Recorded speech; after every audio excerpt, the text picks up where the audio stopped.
Friends, welcome back to our channel. I hope आप सभी अच्छे होंगे और आपकी तैयारी भी बहुत अच्छे से चल रही होगी। जैसा कि आपको पता ही है भाई, अपनी ये जो सीरीज चल रही है डीएसएसबी के लिए प्रैक्टिस सीरीज चल रही है क्वेश्चंस की, इसमें मैंने आपको क्या क्या करवा दिया है। हमने इसके अंदर जो सीयूईटी एंट्रेंस के एमएससी एंट्रेंस के लिए जो सीयूईटी की बुक है, मैं उसका आपको जो क्वेश्चन है वो करवा रही थी। ठीक है, उसमें हमने कौन कौन से क्वेश्चन कर लिए हैं। उसमें हमने वेक्टर स्पेस कंप्लीट कर लिया है, लीनियर अलजेब्रा कंप्लीट कर लिया है। एक मिनट,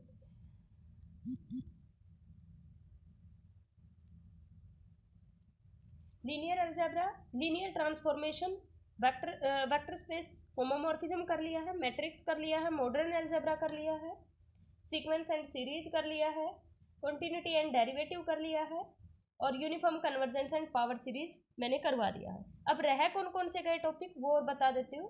रह गया है भाई फंक्शन ऑफ सेवरल वेरिएबल, मुझे करवाना है, ये रह गया है। रीमान एंड इम्प्रॉपर इंटीग्रल, ये रह गया है। ठीक है, और एक रह गया है कॉम्प्लेक्स। और अपना सारा इस बुक के कंप्लीट हो चुका है। इस बुक में इतना ही दे रखा है और इसके अंदर कोई भी अनसोल्व्ड क्वेश्चन आपका नहीं रहता। वैसे जो इसके अंदर चैप्टर है integration on r square, r की क्यूब, और डिफरेंशियल इक्वेशन भी रह गया है। एक वेक्टर कैलकुलस है, वेक्टर कैलकुलस भी करवाना है। ठीक है, देखो मैं बता देती हूँ कौन कौन से रह गए हैं। रिमान एंड इम्प्रॉपर इंटीग्रल, एक तो ये रह गया है। वेक्टर कैलकुलस रह गया है। सेवरल वेरिएबल रह गया है 3, डिफरेंशियल इक्वेशन रह गया 4, और कॉम्प्लेक्स 5। टोटल 5 टॉपिक और रह गए हैं इसके। और इसके अंदर तुम्हें integration on r square, r की क्यूब ये नहीं पढ़ना है, न्यूमेरिकल टेक्निक नहीं पढ़ना है, इंटीग्रल नहीं पढ़ना है, सेट थ्योरी एंड फंक्शंस तुम्हें नहीं पढ़ना, क्योंकि अब की बार ये सिलेबस से हटा दिए गए हैं। ठीक है, डीएसएसबी के सिलेबस से कोऑर्डिनेट ज्योमेट्री नहीं पढ़ना है। डीएसएसबी के एग्जाम के लिए ये टॉपिक आपको नहीं पढ़ने, इनके क्वेश्चन आपको करने की जरूरत नहीं, ये आपके एग्जाम में नहीं आएंगे। ठीक है भाई, और ये मैं बीच में ये 5 टॉपिक मैं नहीं करवा रही हूँ, क्योंकि मैंने कॉम्प्लेक्स का तो करवा रखा है और ये बचे हुए जो टॉपिक है उसका थ्योरी पोर्शन भी नहीं करवा रखा है, वो करवाऊंगी 2 मार्च से। ठीक है, पहले थ्योरी पोर्शन डालूंगी और ऐसे ही अपनी एक थ्योरी पोर्शन का लेक्चर आएगा और एक अपना आएगा प्रैक्टिस क्वेश्चन का। ठीक है भाई, वही 10-10 क्वेश्चन आएंगे और ये हम रहते हुए जितने भी है इनको हम कंप्लीट कर लेंगे। ठीक है, तो अब क्या करना है, अब मैं तुम्हें वो करवा रही हूँ क्वेश्चन जो डीयू के अंदर आए हुए क्वेश्चन है एंट्रेंस में, और जो आईआईटी जैम में क्वेश्चन आए हुए हैं। ठीक है, उसके क्वेश्चन करेंगे। आज करेंगे लीनियर अलजेब्रा के। ठीक है भाई, लीनियर अलजेब्रा के करेंगे और लीनियर अलजेब्रा में वेक्टर स्पेस के करेंगे, क्योंकि सबसे पहले वेक्टर स्पेस डाला था ना हमने, तो वेक्टर स्पेस के करेंगे। ठीक है, चलो फिर करें स्टार्ट। चलो,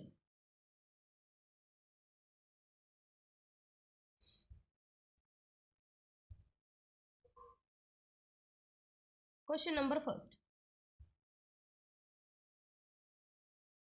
ठीक है, क्वेश्चन नंबर है फर्स्ट।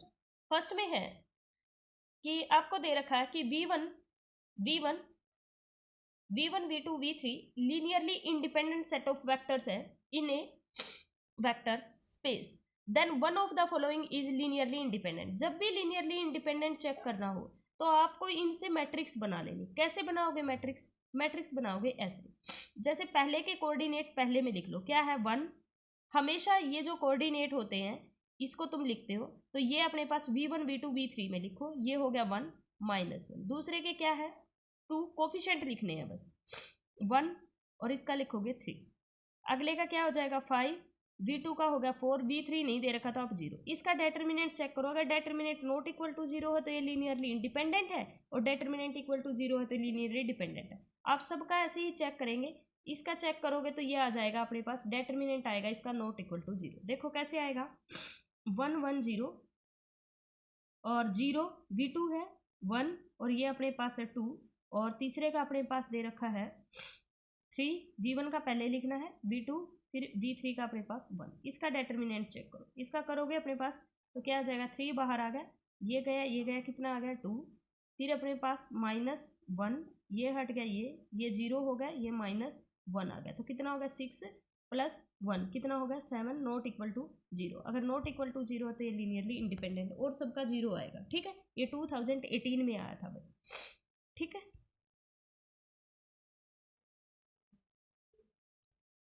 आज मैंने इसमें सोचा कुछ नया करते हैं, पर 1 मिनट रुको भाई, मैं इसको हटा ही देती हूँ।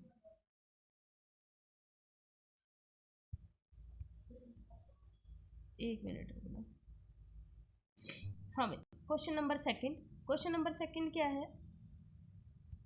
क्वेश्चन नंबर सेकंड में दे रखा है, एक मैट्रिक्स दे रखी है m/n की, ठीक है। टी एक मैट्रिक्स जो है, टी बिलोंग करता है इस मैट्रिक्स से जो m/n की है। बी अपने पास सबस्पेस है, किसका सबस्पेस है? n/p। जब भी ये मैट्रिक्स हो और इससे तुम्हें लिखना हो लीनियर फॉर्म में, लीनियर ट्रांसफॉर्मेशन, तो ये rp से लेकर rn तक होता है, ठीक है भाई, अगर यहाँ पे रियल दे रखा।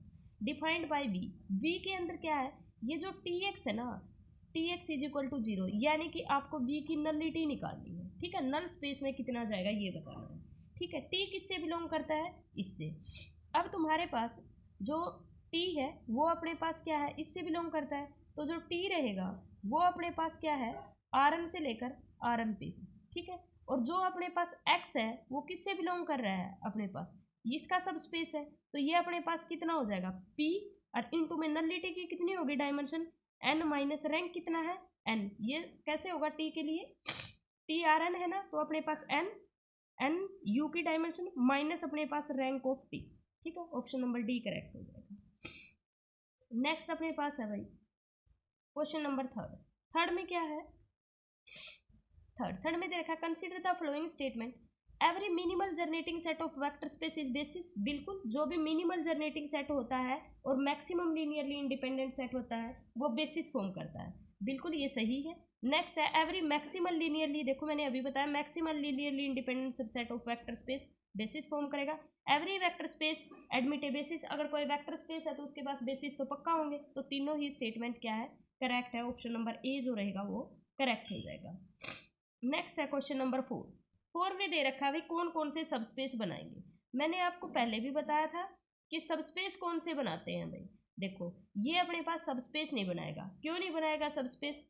देखो एक तुमने ले लिया 1 0, ये लेने हैं ना, और एक तुमने ले लिया 0 1, दोनों नॉन जीरो, और इनकी प्रोडक्ट देखना 0 आएगी, तो ये अपने पास इनका सम देखना, सम करोगे तो क्या? देखो दोनों इसमें बिलोंग करते हैं, W में बिलोंग करते हैं, इनका सम देखना 1 1, इनकी प्रोडक्ट करना 0 नहीं आएगी, तो इसका मतलब ये W में बिलोंग नहीं करते, तो ये सबस्पेस नहीं बनाएंगे। लीनियर हो हमेशा सबस्पेस बनाएगा, बस कोई कांस्टेंट उसमें ऐड नहीं होना चाहिए। ये x बनाएगा, ये जो होता है x square plus y square, ये 0 स्पेस आता है, तो ये भी हमेशा सबस्पेस बनाता है, ठीक है। तो x और z अपने पास सबस्पेस बनाएगा, ये सबस्पेस नहीं बनाएंगे।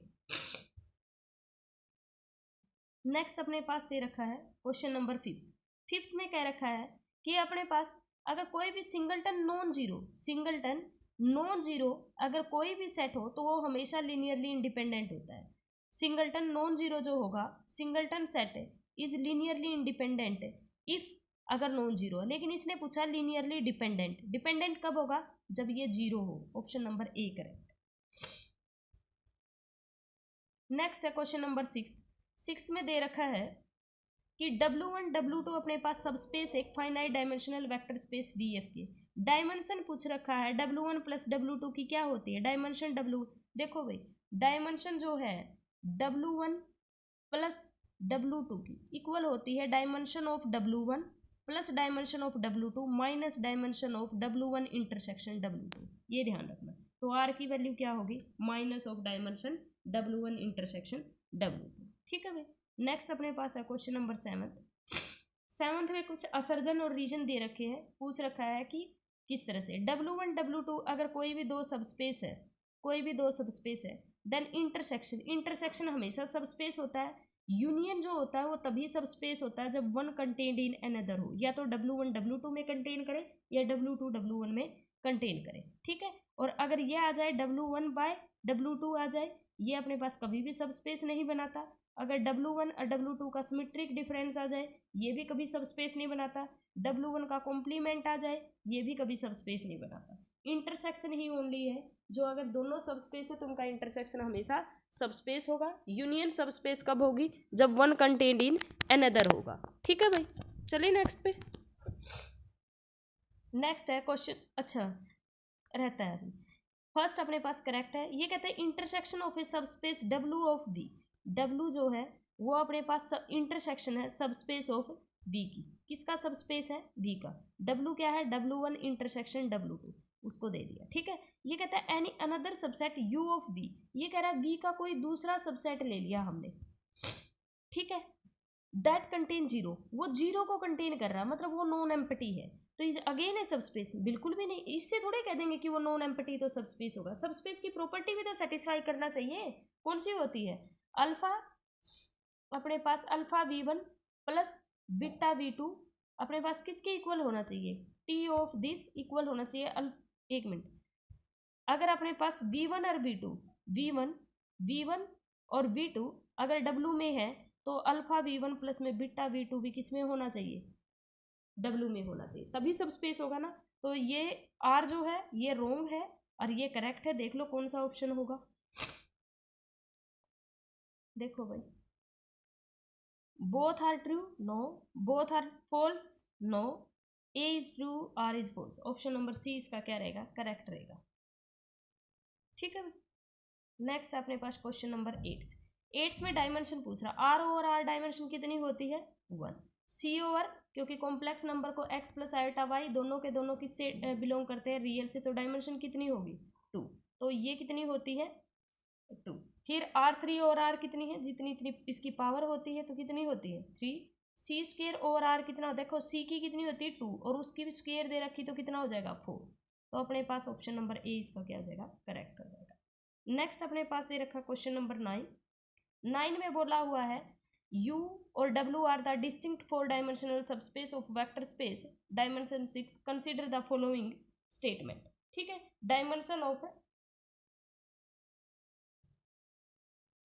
ऑफ देखो दो दे रखे तो इंटरसेक्शन की डायमेंशन, देखो इसमें दो चीजें नोट करनी है भाई, डायमेंशन जो होती है मैंने वैसे लिखवा भी रखी है, U जो हमने प्रीवियस क्वेश्चन किए थे उसमें बताया था, U इंटरसेक्शन W की जो डायमेंशन होती है वो लेस देन इक्वल होती है dimension of W1 dimension of W2 के मिनिमम से, और ग्रेटर देन इक्वल टू होती है,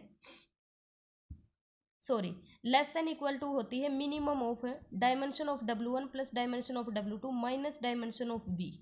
ठीक है, इससे, और ग्रेटर देन इक्वल, एक मिनट भाई, मैं खुद ही कंफ्यूज हो गई, एक मिनट दोबारा बताती हूँ, dimension of W1 intersection W2 जो होती है लेस देन इक्वल टू होती है minimum of dimension of W1 dimension of W2 से, और ग्रेटर देन होती है 0 और dimension of W1 dimension of W2 minus dimension of V, इसके मैक्सिमम से ग्रेटर देन होती है, और डायमेंशन ऑफ W1 W2 के मिनिमम से क्या होती है, लेस देन होती है। ठीक है भाई, तो किससे अपने पास लेस देन रहेगी, इसकी डायमेंशन कितनी है U और W की कितनी है 4, तो लेस देन अपने पास किससे रहेगी 4 से, तो ये कह रहा है डायमेंशन आइदर 2 और 3, बिल्कुल करेक्ट है क्योंकि ये दोनों के दोनों डिस्टिंक्ट है, वैसे तो इक्वालिटी भी होती है इसके अंदर, लेस देन इक्वल होता है, लेकिन ये दोनों के दोनों डिस्टिंक्ट दे रखा है इसलिए 4 नहीं हो सकता, 2 और 3 पॉसिबल है।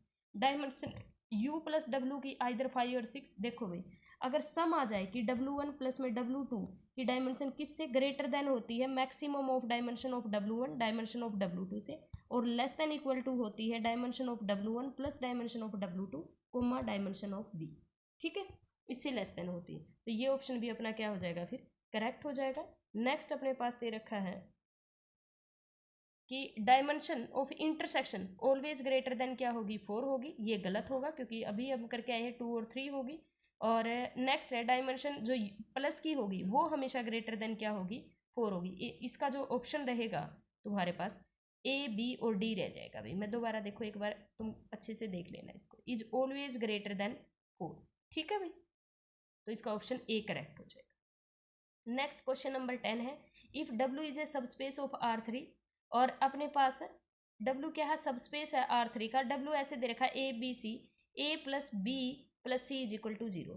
देखो भाई इसकी डायमेंशन ऐसे निकालते हैं, देखो इसके अंदर कितने वेरिएबल हैं 3 है, वेरिएबल कितने हैं हमारे पास 3 है, और एक होमोजीनियस रिस्ट्रक्शन दे रखी है, ये दे रखा है ना A प्लस B प्लस में C इज इक्वल टू 0, तो आपको क्या करना है इन 3 में से जितनी होमोजीनियस रिस्ट्रक्शन है वो माइनस कर दो, डायमेंशन आ जाएगी, कितनी आ गई 2, तो इसका अपने पास क्या हो जाएगा, इसका ऑप्शन नंबर ए अपना करेक्ट हो जाएगा, A 2 अपने पास आ जाएगा। ठीक है, ये थे भाई अपने 10 क्वेश्चन जो जो वेक्टर स्पेस से थे, लीनियर अलजेब्रा में वेक्टर स्पेस से थे, यही 10 क्वेश्चन थे।